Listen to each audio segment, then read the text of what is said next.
Traveler, it's you! Ready to join the Cheval Moran Film Fantasyland crew? It's time, dear partner in Paimon, for us to turn our attention to the Cheval Moran Film Fantasyland. As I mentioned, the park was started up by enthusiasts who brought in the Spina di Rosula to handle the planning, construction, and operations. Of course, enthusiasts aren't typically all-around experts. They usually stick to designing the event booths. We, for our part, handle long-term operations and develop standardized strategy guides for the different activities. Long-term operations? Strategy? It all sounds so complicated. We spend most of our time adventuring, and we barely have any experience running a stall. Do you think we can handle this? That's more like it. You've seen it all before, haven't you, partner? I'd even go as far as to say you've shaped some of Teyvat's biggest business ventures. Anyway, first things first. Let's get an overview of how the whole festival's gonna be run.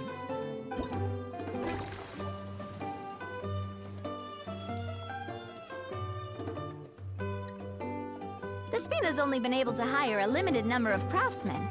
Besides, we don't have enough experience to handle multiple projects simultaneously. That's why I chose to adopt a time slot-based planning method, so we can focus on specific tasks during each designated period. Upgrading facilities, expanding the venue, hiring staff. All of this requires funds and time slots to accomplish. So, it's our job to allocate precious time slots in each business cycle to the most worthwhile tasks. As we attract more guests and earn money to add to our funds, we'll also be able to work more efficiently, which will allow us to divide each cycle into finer time slots, which will let us get more done. So we'll be limited in the decisions we can make and tasks we can focus on within each time period. Which means we have to use our limited actions and Mora to earn even more Mora. Kinda like playing chess or cards then. Cooking up a strategy in advance is gonna be key. Paimon thinks she just about gets it. How do you feel about it, Traveler? Yep, come on, we can do this! You mentioned standardized strategy guides just now. Does that mean there are non-standard ways to take part too? Of course. Film and entertainment mean different things to different people. And there's gonna be a wide range of exciting activities for people to try out. If we're not careful, some visitors might wander off and end up getting in trouble. And others might pick up dangerous props by mistake. To avoid confusion, we need to create a standardized strategy guide for each activity. Just think of it like a walkthrough. Wow, if we're the first ones to test out the activities, who knows what surprises there could be waiting for us. But if we hit a tough spot, we'll just have to rely on our skills to carry us through. Hopefully it goes without saying that I'd never put you in danger, partner. I carefully checked all the existing activities before you arrived, and I can assure you that they're all perfectly safe. I also wanted you to experience the activities before anyone else gets to. It'll be fun. Plus, we'd like to hear your thoughts and suggestions. Oh, those are two things Navia is best at. Making people feel safe and having fun. Great! Well, I can't wait to hear what you think. Your input is super important. All right then. Let's start with Eclectic Escapades and put our first guide together.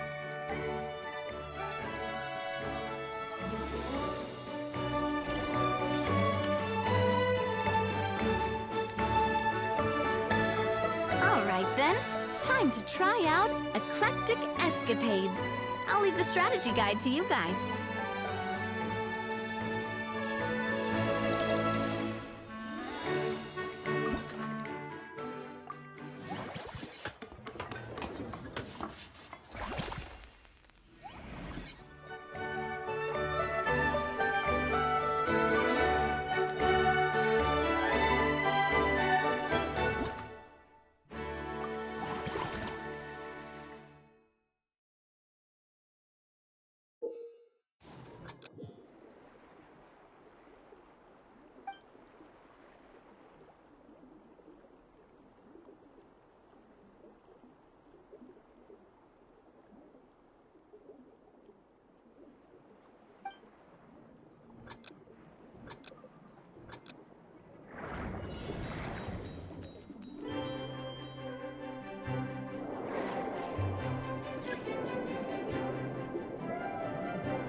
Both of you seem even more excited than before. Looks like your first trial run didn't disappoint. Paimon hasn't actually watched that many films, but after trying it out, she might just be hooked! We should check out the film that it's based on! Great job, Paimon. That's exactly what our enthusiast friends were hoping you'd say. They'd be beyond delighted to hear that visitors are curious about the films that inspired these attractions. Some have even been willing to contribute extra funds out of their own pockets. Where budgets have allowed, of course. Out of their own pockets? That's right. While the Spina di Rosula covers the cost of basic booth materials and rental fees, many fans have personally funded promotional materials and related merchandise. The cost of the booth itself isn't their main expense. Some of them have already started designing spin-off products inspired by film characters. Take our official mascot, Sir Intendant Chevalmoran, for instance. She won second place in the last most popular character poll for the comic film category, and was even dubbed the pinnacle of round, bouncy cuteness. Many people have expressed interest in designing cushions based on her image, using the highest quality fabrics and hiring the most skilled artisans to mass produce them. These cushions will officially go on sale at the next convention alongside lots of similar products. Don't worry. As Sir Intendant Chevalmoran's guardian and official image rights agent, Furina's already getting 60% of the sales revenue. After all, the fans are doing this voluntarily, not for profit, but to promote Sir Intendant Chevalmoran's adorable image. The more Mora ends up in Furina's purse, the better Sir Intendant Chevalmoran's meals will be. And who wouldn't be happy to hear that? Oh, Paimon likes the sound of that. Everyone working hard for something they all love without worrying about profit. Still, we can't just ignore Mora completely. Whether it's fan creations or official commercial projects, some level of financial balance is still necessary. The same logic applies to the Chevalmoran Film Fantasyland taken as a whole. Once we finish the standardized strategy guides, our attractions can officially be open to the public. But we can't. There's plenty of work to do at the various booths, and the park itself is a work in progress.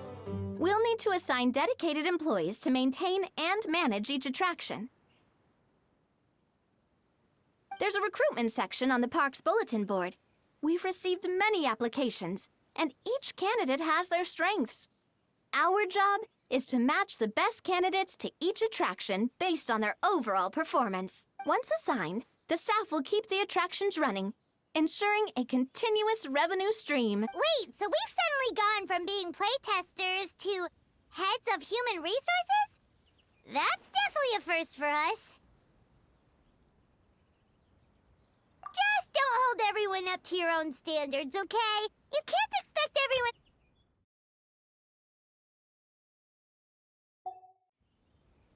Alright, time to review some resumes. Fingers crossed we'll get some exceptional candidates.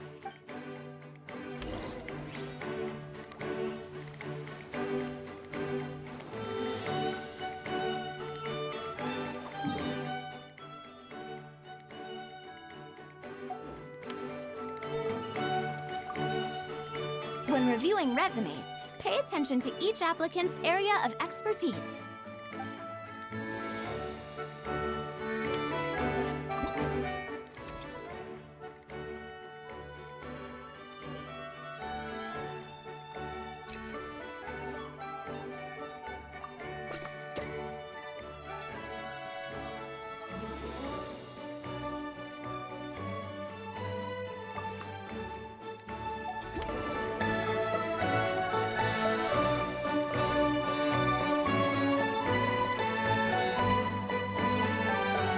Looks like this particular employee is really getting into their role. You're both doing great. You sound more like bosses than I do. In any case, with this, the Cheval Moran Film Fantasyland is now officially open. Running a theme park is a long-term project. You won't make much if you try and rush it. We're just about done with our current work setup, so let's take a short break and wait for this cycle's revenue report to come in.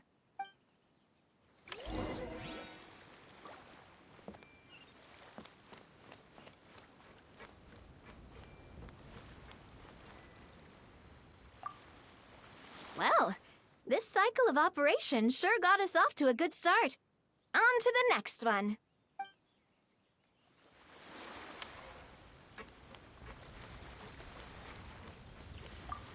The fresh vegetables from the new batch are exceptional quality. I just wish I could say the same about the new staff.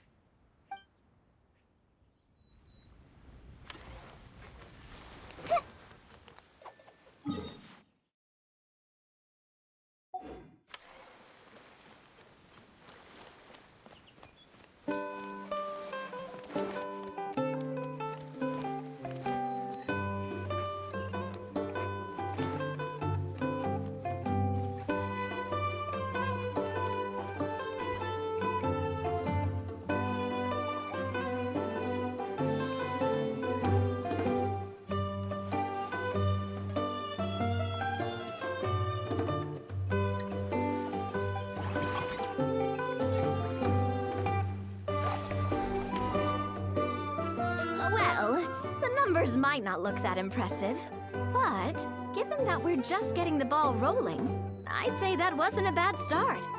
Building on this momentum, we must consider rolling out more unique business strategies during the next cycle. To draw in the crowds, I've invited one of Fontaine's very own celebrity chefs, my good friend Escoffier. She'll be performing right here in the amusement park's restaurant. On that note, let's go catch up with her. So, is the restaurant part of our business strategy too? There are so many layers to this operation.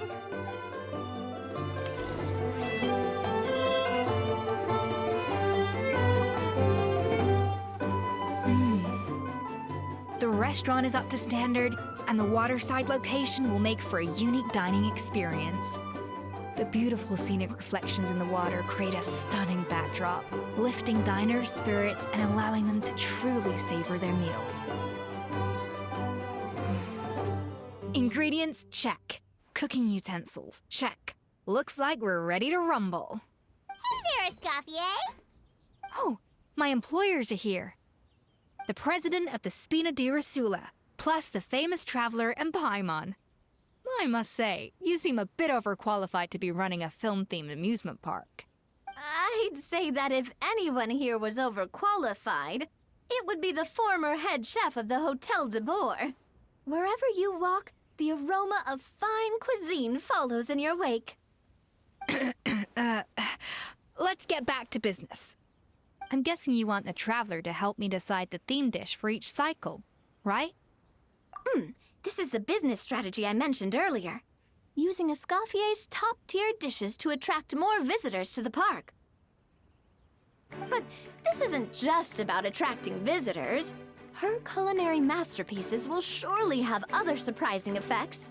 Just imagine, Paimon, if all you needed was a single ticket to enjoy all the attractions and taste all the legendary...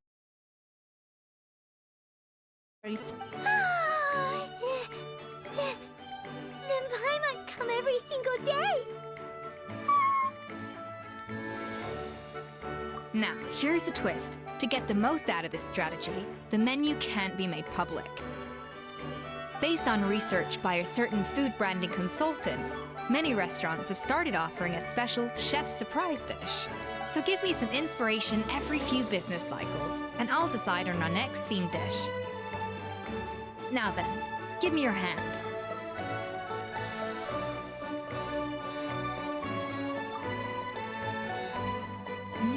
A warm and energetic feel. Your hands are calloused from wielding your sword, but still quite delicate. When you grasp its hilt, it's like you're holding the bow of a violin. A sword, then. The theme this time shall be strength. All right, let's find out what strength looks like in gastronomical form.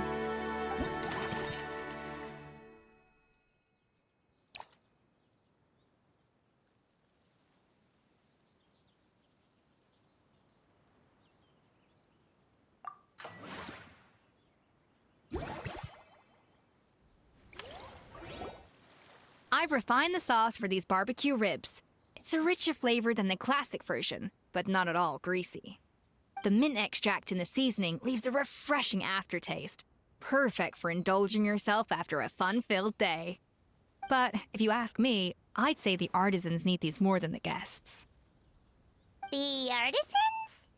As I'm sure you've noticed, this park isn't quite finished. A serving of these barbecue ribs should help the artisans replenish their strength much more quickly. As their bosses, you have an obligation to provide meals for them. So why not invite them to dine here? Who knows? The morale boost might even improve their productivity. Oh? If I recall correctly, you once served up some special fish and chips for the porters over at the Fleuve Centre. For several days after, the workers were all incredibly efficient. They'd finish 8 hours of work in just 5. And then, because they clocked out early, they'd come back completely refreshed the next day. Then there's no time to lose. Go invite the artisans over while these ribs are still hot. I'll prepare some side dishes and desserts too. That's a great idea! You really live up to your reputation, Iskop. Looks like these themed dishes are gonna make a huge difference after all. We'll have to make sure we check in with you regularly. The artisans are pumped and ready to roll thanks to that themed dish. And perfect timing, too. Let's take this chance to take the facilities of our eclectic escapades to the next level.